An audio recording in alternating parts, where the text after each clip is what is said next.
Friends, once again welcome to our channel. Let's learn. Guys, as we all know, we have done to be form in present tense and past tense, and today we shall learn to be form in the future tense. Guys, अब आप ये सोच रहे होंगे कि मैंने ये तीनों टॉपिक्स एक साथ क्यों नहीं ले लिए, पर अगर मैं ये तीनों टॉपिक्स एक साथ लेती तो आप 6s and 7s में पढ़ जाते। घबराइए नहीं, 6s and 7s का मीनिंग है कन्फ्यूजन, यानी आप कंफ्यूज हो जाते। और जैसा कि मैंने पहले ही कहा था कि हम छोटे छोटे टॉपिक्स के ज़रिए सीखेंगे ताकि वो टॉपिक हमें अच्छे से समझ में भी आ जाए और हम उसमें परफेक्ट हो जाएं। गाइस, हमारा ये कोर्स एक complete perfect English speaking course है जिसमें हमें किसी भी प्रकार का घाई नहीं करना है। हम धीरे धीरे हर टॉपिक कवर करेंगे, पर वो भी एक सिस्टमैटिक मैनर में, क्योंकि हमारे सारे टॉपिक एक दूसरे से कनेक्टेड हैं।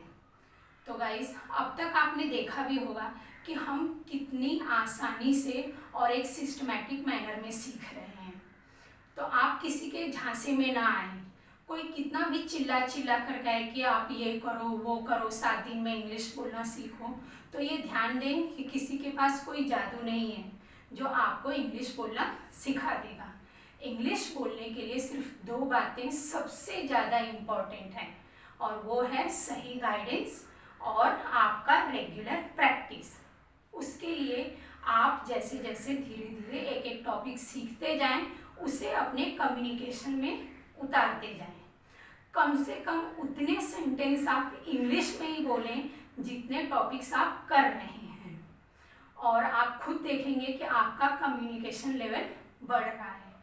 घर में मॉम डैड के साथ, फ्रेंड्स के साथ, कजिन्स के साथ, छोटे बड़े भाई बहनों के साथ आप थोड़ा थोड़ा इंग्लिश में ही बोलें। देखिए, स्टार्टिंग में मिस्टेक्स होंगे, पर आप उस मिस्टेक को अवॉइड ना करें, बल्कि उसे रेक्टिफाई करें। आप खुद अपनी नोटबुक ढूंढें, देखें कि किस प्रकार का सेंटेंस था, कि कैसे लिखा गया था और कैसे बोला जाना चाहिए था। फिर उसे आप ध्यान रखें कि नेक्स्ट टाइम मैं उसे करेक्ट ही बोलूँगा, और आप करेक्ट ही बोलें। तो फिर आप खुद फील करेंगे कि आपका ग्राफ कैसे बढ़ रहा है। तो इस तरह से आप अपने प्रैक्टिस को कंटिन्यू रखें। मैं आगे आपको और भी टिप्स दूंगी। तो चलिए पहले आज हम अपने होमवर्क को देख लेते हैं। तो देखिए, यहाँ पर there are 2 sections. In first section आप देखेंगे लिखा है ट्रांसलेट इनटू इंग्लिश। उसमें क्वेश्चन नंबर 1, मोहिनी बीमार थी। तो यहाँ पे देखिए फर्स्ट क्वेश्चन है, मोहिनी बीमार थी, उसे इंग्लिश में कहेंगे यस्टरडे मोहिनी वॉज इल। लिख के दिखाती हूँ।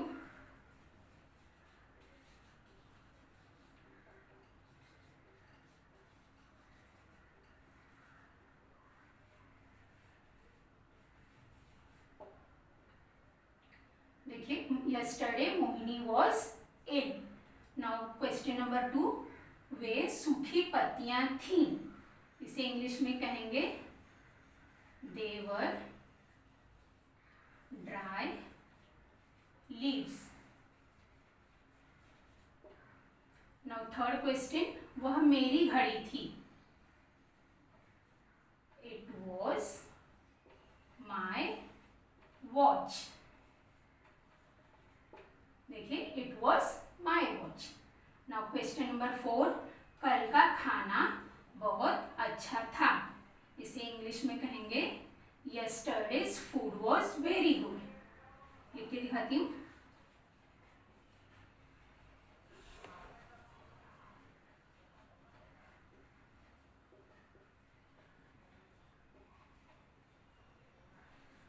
अब देखिए, यहाँ पर अच्छा वर्ड आया इसलिए हमने गुड लिया है। अगर यहाँ पर कोई स्वादिष्ट बोले तो आप यहाँ पर टेस्टी भी लिख सकते हैं।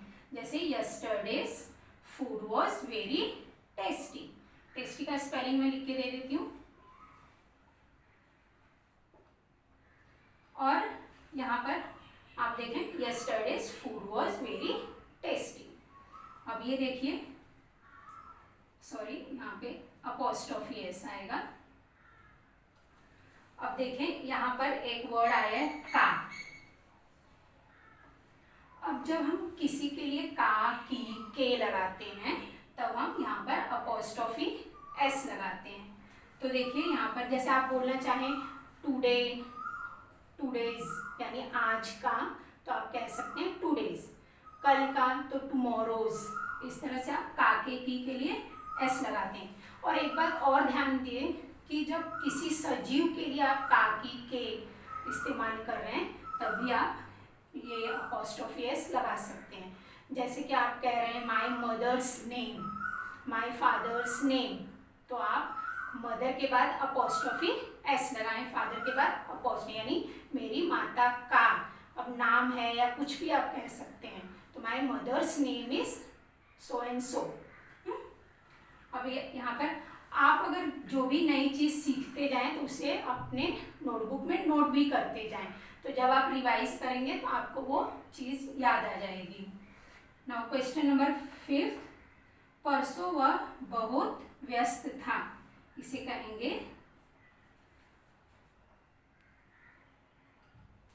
द डे बिफोर yesterday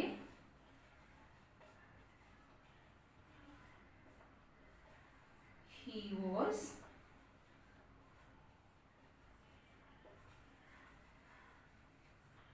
देखिए the day before yesterday he was very busy। अब है 6, वह कुम्हार नहीं था। अब ये नेगेटिव सेंटेंस है, अब तक हमने पॉजिटिव देख लिया, अब ये एक नेगेटिव है, उसे देखेंगे। he was not, उसे शॉर्ट फॉर्म में हम wasn't कहते हैं। he wasn't a potter।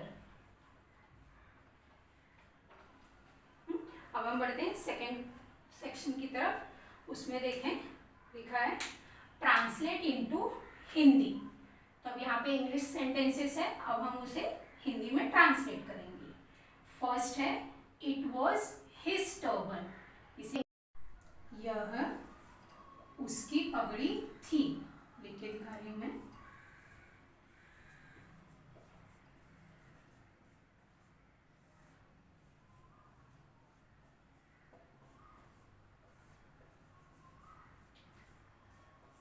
Guys अगर आपको कोई भी वर्ड ऐसा हार्ड लगे या फिर कुछ नया लगे तो आप चाहें तो उसे हाइलाइटर से हाईलाइट कर सकते हैं, या फिर आप किसी भी कलर पेन से या पेंसिल से उसे अंडरलाइन कर लें, ताकि जब आप रिवाइज करें तो आपको झट से वो याद आ जाए। Now question number 2, we were shopkeepers, Hindi में इसे कहेंगे हम दुकानदार थे। Now question number 3, you were an artist, Hindi में इसे कहेंगे तुम एक कलाकार थे। पूरा देखिए तुम एक कलाकार थे। Now question number 4, my friend was very helpful, इसे कहेंगे मेरा दोस्त बहुत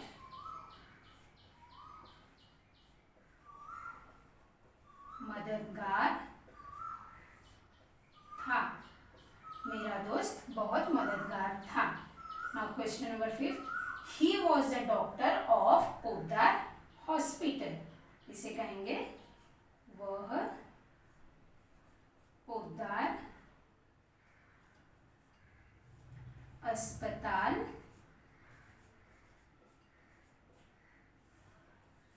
के एक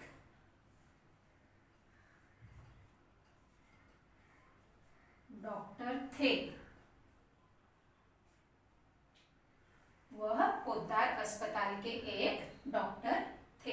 अब गाइस यहाँ पर देखिए हमने ऑफ प्रेपोजिशन में देखा था का की के लिए यूज होता है, तो यहाँ पर देखिए हमने यहाँ पर के लगाया है, Poddar doctor of Poddar hospital, तो यहाँ पर पोद्दार अस्पताल के एक डॉक्टर थे। तो इस तरह से हम ऑफ को यूज करते हैं। आई होप आपके आंसर्स राइट हो। Now let's move to the topic. The name of the topic is to be formed in future tense using will be and shall be. Now see here, there are two columns that are singular and plural. तो चलिए अब हम पहले doer लिख लेते हैं, जैसे कि हमने पहले प्रोनाउंस लिखे थे जिसे कर्ता कहा जाता है। तो पहले हम देख लेते हैं सिंगुलर के। फर्स्ट पर्सन सिंगुलर है I, second person singular you, third person singular he, she and it.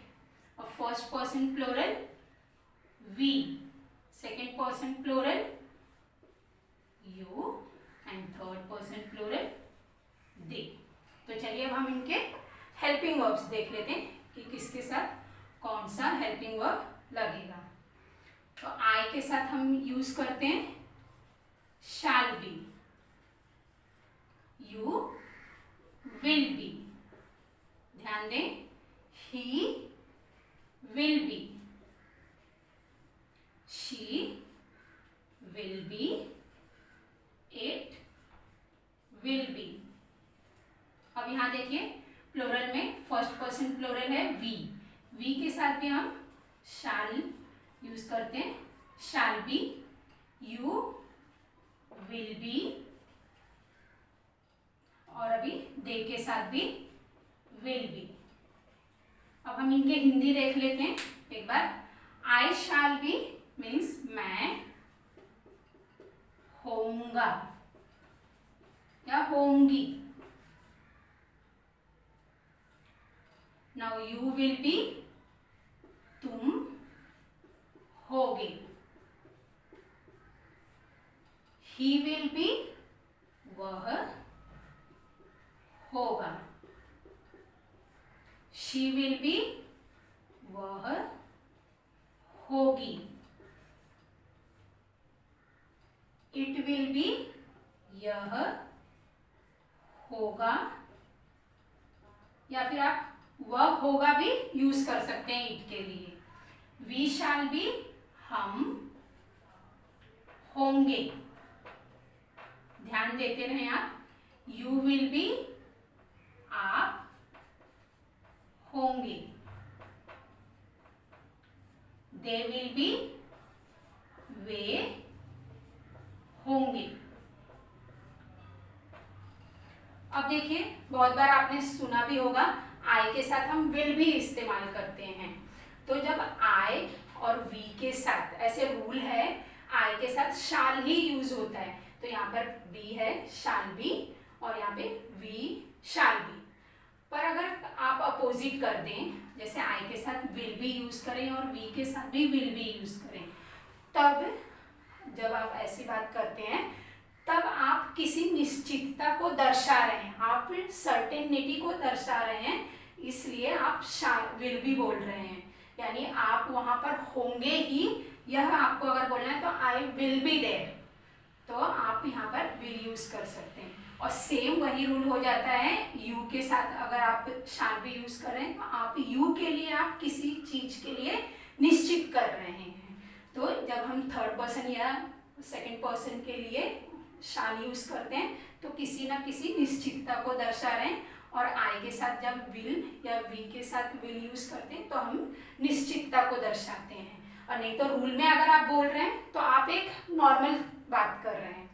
तो चलिए अब हम यहाँ पर फर्स्ट पर्सन सेकंड पर्सन को भी आज जान ही लेते हैं, क्योंकि हमने टू बी फॉर्म के तीनों भी टेंस में देख लिया, प्रेजेंट में, पास्ट में एंड फ्यूचर में।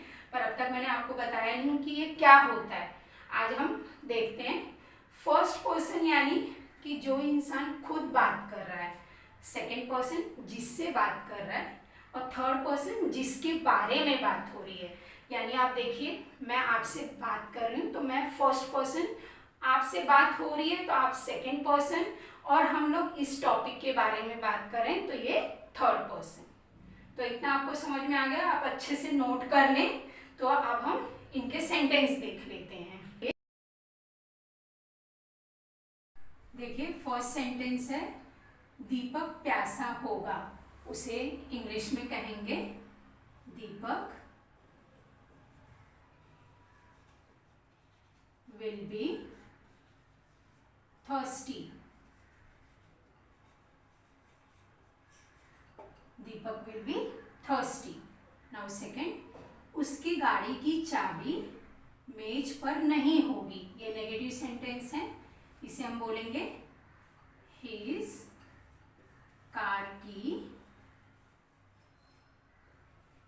अब ये देखिए नहीं के लिए विल नॉट ऐसे आता है, इसको शॉर्ट फॉर्म होगा वोंट। शॉर्ट फॉर्म वोंट कहते हैं। हिज कार की वोंट बी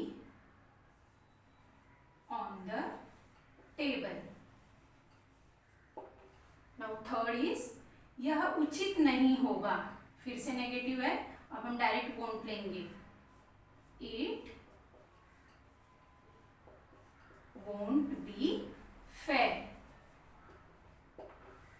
अब देखिए फोर्थ है फ्रिज में आधा लीटर दूध होगा।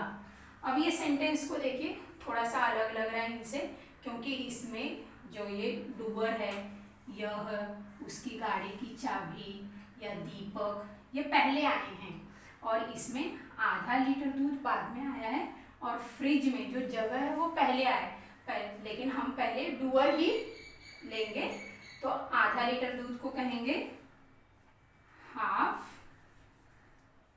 Litre milk will be in the fridge. देखिए half litre milk will be in the fridge, यानी जो चीज है उसे हम पहले लेंगे और जहां पर है वो बाद में ही आएगा, चाहे सेंटेंस आपका हिंदी में कैसे भी हो, पर इंग्लिश में आपका फॉर्मेशन वैसे ही आना चाहिए। अब यहाँ पे फिफ्थ है मेरे चाचा जी अगले महीने अमेरिका में होंगे। तो हम बोलेंगे my uncle will be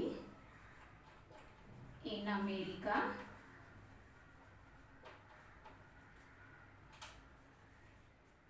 next month. तो देखिए my uncle will be in America next month. आपको एक और बात बता दूं, जब ये नेक्स्ट वर्ड आया है तो हमने यहाँ पर इन नहीं यूज किया है। तो प्रेपोजिशन में जो इन, एट, ऑन, ये तीनों नेक्स्ट, एवरी, दिस या लास्ट, ये चार वर्ड के साथ यूज नहीं होते हैं, वो भी जब आप टाइम बता रहे हैं तब। ये ध्यान रखिए और नोट रख कर लें कि in, on, at is are not used with every, last, this and next जब हम टाइम बताते हैं। अब देखिए यहाँ पर सिक्स्थ है वह शरारती बच्चा होगा। He will be a naughty kid.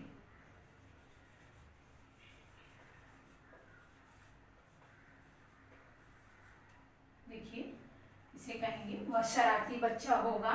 He will be a naughty kid. अब हम ये ही विल जो आ रहा है इसका भी हम शॉर्ट फॉर्म यहाँ पर यूज करेंगे। देखिए वह बहुत भूखा होगा, तो हम कहेंगे उसे ही, ऐसा पोस्ट ऑफ लगा दो और डबल है, हिल be very hungry. Hill be very hungry हम इस तरह से भी बोलते हैं। नाउ एट्थ वे अच्छे खिलाड़ी होंगे। They will be good players.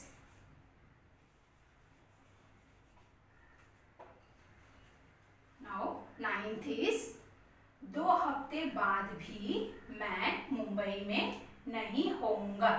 इसे इंग्लिश में कहेंगे, अब यहाँ पे देखिए डूअर ये है मैं, तो आई के साथ हम शाल यूज करते हैं और नेगेटिव सेंटेंस है तो हम शाल नॉट लेंगे। आई शाल नॉट। अब इसका शॉर्ट फॉर्म देख लीजिए, शांट, ये शॉर्ट फॉर्म है। I shall not be या shan't be in Mumbai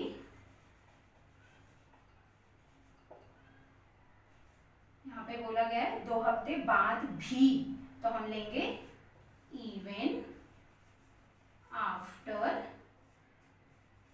2 weeks. I shall not be in Mumbai even after 2 weeks. Now 10th है चौकीदार गेट पर नहीं होगा, तो यहाँ फिर ये नेगेटिव सेंटेंस आ रहा है, तो यहाँ पे चौकीदार के लिए a watchman.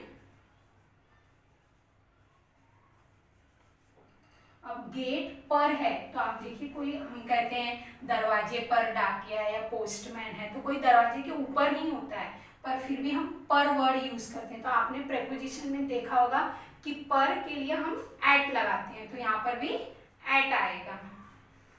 A watchman won't be at the gate.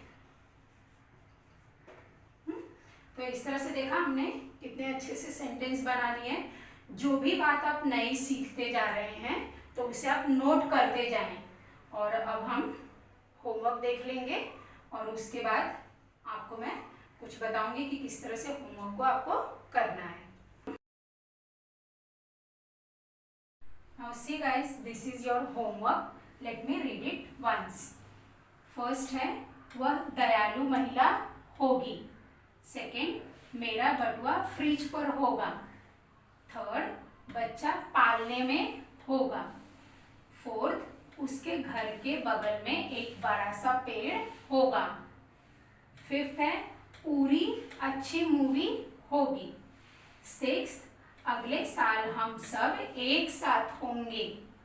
Seventh कुएं में बहुत कम पानी होगा। एट्थ वह ईमानदार नहीं होगा। Now ninth these are in English, तो you must translate into Hindi. Ninth is she won't be successful. Tenth I shall be grateful for your help. And here are some hard words which will help you in solving this. तो guys आप अच्छे से revise करें और ज़्यादातर आप short form ही use करें। जितना आप शॉर्ट फॉर्म यूज़ करेंगे उतना ही आपका फ्लो बढ़ेगा। तो अब हम मिलते हैं अपने नेक्स्ट वीडियो में। Do like, share and subscribe, and for further notification hit the bell icon. Stay home, stay safe.